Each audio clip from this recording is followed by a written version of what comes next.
Hello, welcome back. And today we'll see two important topics of third module, and that is measurement of high resistance and measurement of earth resistance.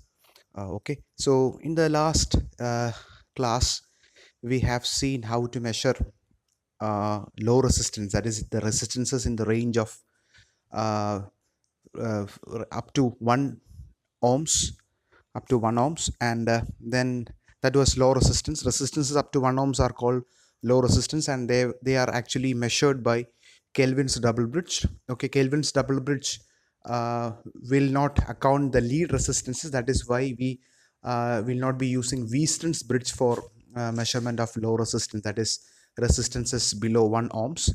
And then for medium resistances, that is from 1 ohms to 1 mega ohms, we usually employ Wheaton's bridge. And Wheaton's bridge is used for measurement of medium resistance, and Kelvin's double bridge is usually used for measurement of very low resistance, that is resistances below 1 ohms. And how about the measurement of high resistance?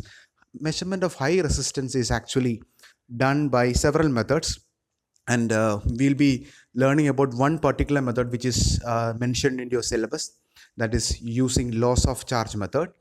And uh, before going into the details of loss of charge method, you should understand why we should measure high resistance, and what are the different high resistances being encountered in the electrical domain. So one is the insulation resistance of electrical machines and cables, and second is the resistance of the vacuum tube circuits, and third is the leakage resistance of capacitance. The first and third one are very important, commonly encountered. Okay, so these are the different high resistances we usually encounter. And then, of course, whenever you measure high resistance, it has its own challenges. And what are the different challenges? One thing is that for this measurement of high resistance, accuracy is not important, that important, because you're measuring a very high resistance, and owing to the high resistance present in the circuit, of course the current will be very small, very feeble, very small currents. And the first difficulty faced is the leakage currents. Of course, when the specimen itself has its own has a very high resistance. So what is happening is that when the specimen is having high resistance, currents will try to find some other alternative path, and that may be due to some stray capacitances, and that will induce, or that will actually cause some leakage currents. And when the leakage currents become comparable to the current present in the circuit, then the measurement will go wrong. That is the first reason. So somehow we have to minimize the effect of leakage currents. And the second is due to the electrostatic fields. So whenever you deal with high voltages, electrostatic fields are there, stray capacitances will be present, and that electrostatic effects will actually cause errors or serious errors in measurement of resistance.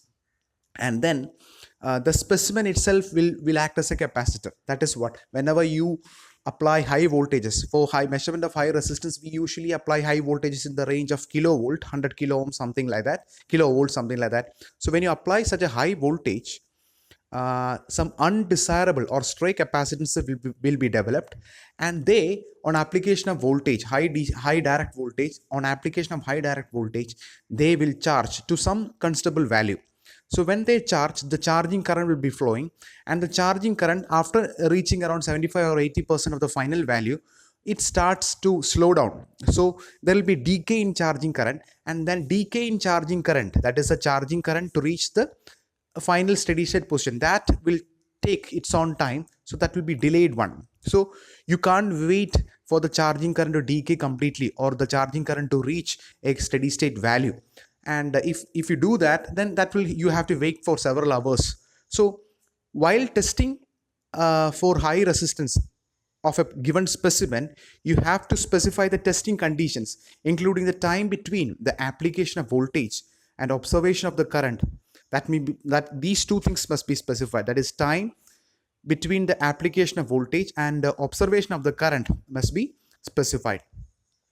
Okay, so if that is specified, then you get a value. Otherwise, you may be taking the current value at a different time, and you'll be getting a different value of current.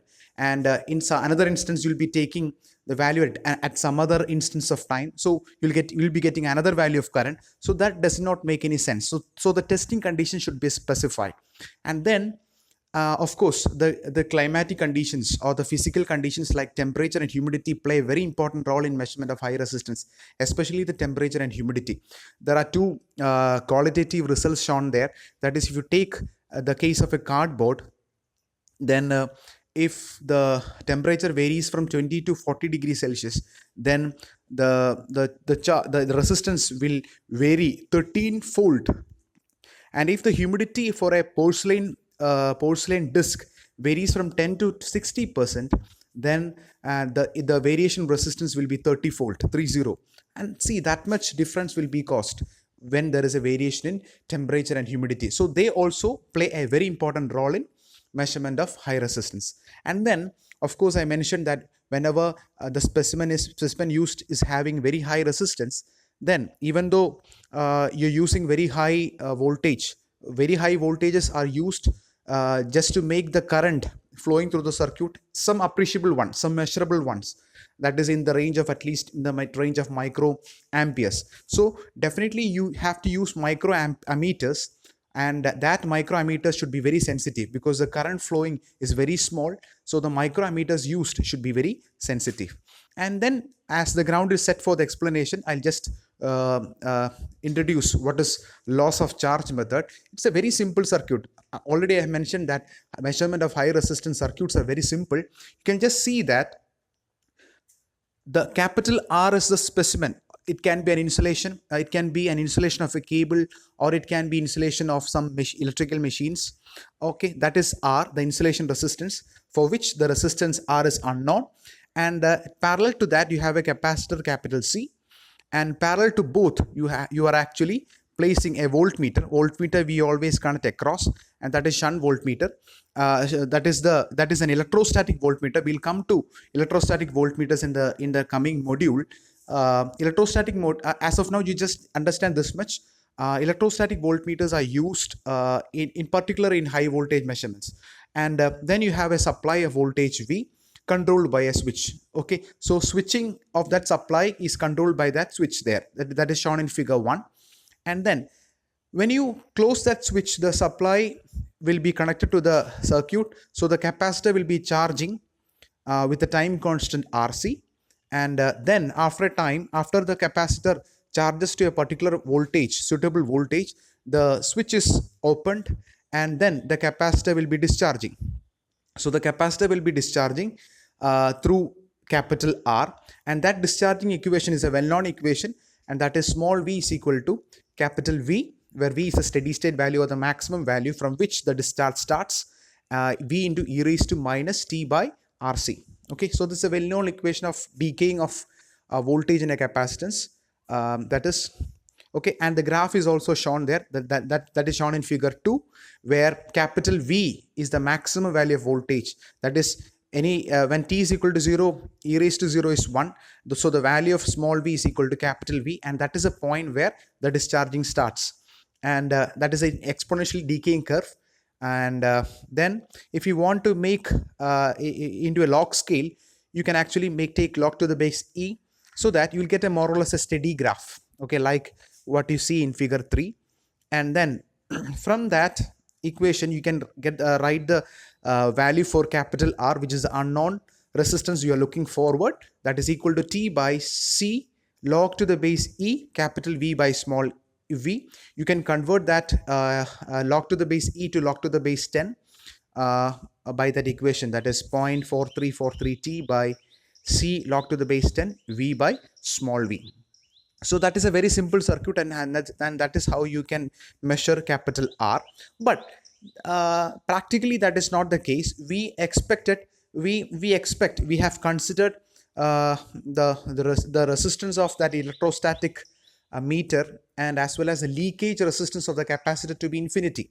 We took the case as an ideal case, and that is how we moved forward with that discussion. But practically that is not the case. Infinity is not a value. Infinity is something which we cannot imagine. So electrostatic voltmeter will have some finite resistance, and that capacitor will have some finite leakage resistance, even though that is very high. So practically we cannot neglect that. Okay, so how can you do that? See, very one of the important thing is that, so leakage resistance of the capacitor, that should be very high as possible. That is the ideal case. So, and we always look forward to a case that the specimen resistance R, and that should be equal to the leakage resistance of the capacity. We always look forward to that condition, but perhaps that is not possible, and sometimes that may be possible, but we are looking forward for a condition where the leakage resistance of the capacitor is equal to the resistance of the specimen measured. Okay, so we are ideally looking for that condition. Okay, so practically we cannot neglect the leakage resistance and the resistance of the electrostatic voltmeter, but for the time being we are showing a practical circuit that is shown in figure 4, and where you can see that that is a resistance R, that is nothing but the resistance of the insulation, and then we have R1, that is the leakage resistance of the capacitor, and the voltmeter is the electrostatic voltmeter, and capacitor is the same, and switch 1 is the one we used in the first circuit, and then we have another switch 2, which is actually used to disconnect the specimen from the circuit, okay, whenever required. Okay, so on the first set, we charge the capacitor through switch 1, we discharge, and then we open the switch, then we close the switch 2, so that R1 will become parallel to R. So the effective resistance is nothing but R dash. So R dash can be written as the using the equation that we have found earlier, that is 0.4343 T by C log to the base 10 V by small v, where R dash, as we have discussed, it is parallel to R, that is R1 by R plus R1. So by opening the switch 2, value of R1 can be found. When you open the switch 2, that capital R is disconnected from the circuit, then you have only R1. So R1 also can be determined by the same equation. Knowing the values of R dash and R1, you can actually find the value for R, and that is how practically that is done. And this is actually the loss of charge method of measurement of high resistance. And then we move on to the second topic, that is about the measurement of earth resistance. And this is a more or less common method, and you know the importance of earthing. What is earthing? Earthing is actually a protection done so that if there are some leakage currents, and sometimes that leakage currents can be very harmful for the operating personnel, or it can cause shock in the with the operating personnel. So primarily all the tangible portions of an equipment, or the panel boards, the surfaces of electrical machines, everything are earthed. And you might have seen that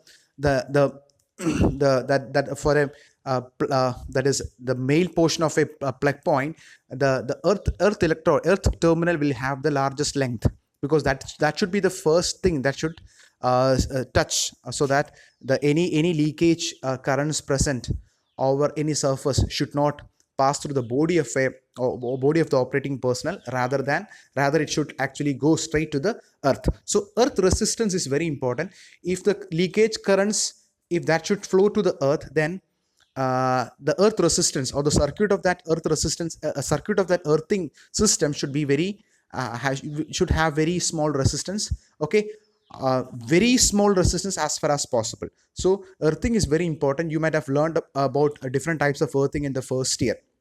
Okay, so the how to do the earthing, how to construct the earth pit, what are the different layers of substances that we put inside that earthing pit, everything. Okay, and the primary objective is to make earth resistance as small as possible.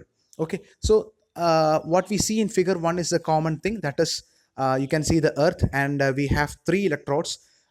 E is actually the earth electrode, that will be situated in your house or any establishment. Okay, and then we have 2 auxiliary electrodes represented or labeled by capital A and capital B.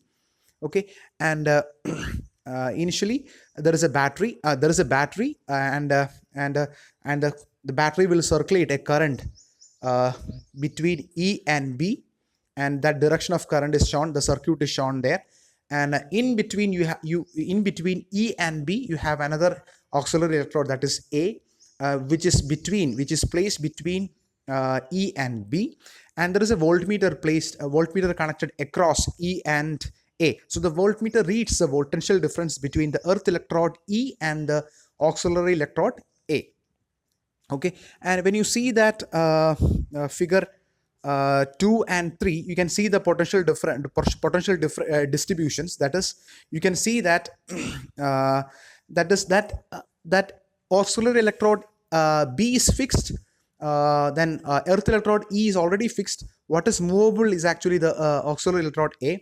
So you keep on changing the position of auxiliary electrode A from starting from E. So when auxiliary electrode A is very close to capital E, then the potential is 0. Voltage V is 0. As it moves further from earth electrode E, that is as the position of A electrode, the auxiliary electrode A is moved further from capital E or the earth electrode E, then you can see that the potential rises, or the voltage rises, or the voltmeter will give a rise in voltage, and that is shown between points E and B, which is you can see in figure 3.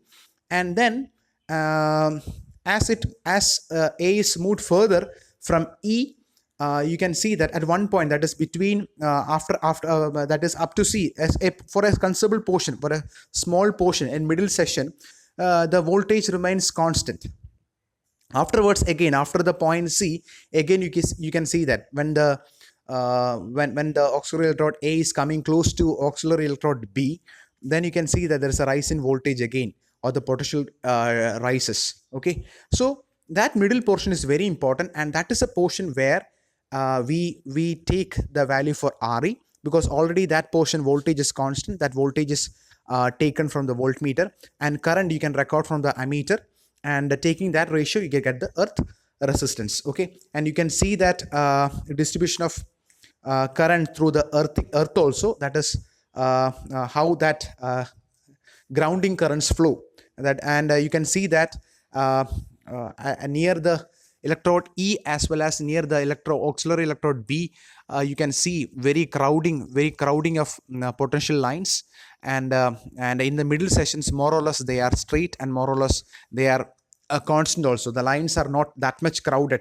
and that is how you get a constant voltage at the middle session. So that is all about measurement of earth resistance using a fall of potential method. I didn't mention the name of this method, that is called fall of potential.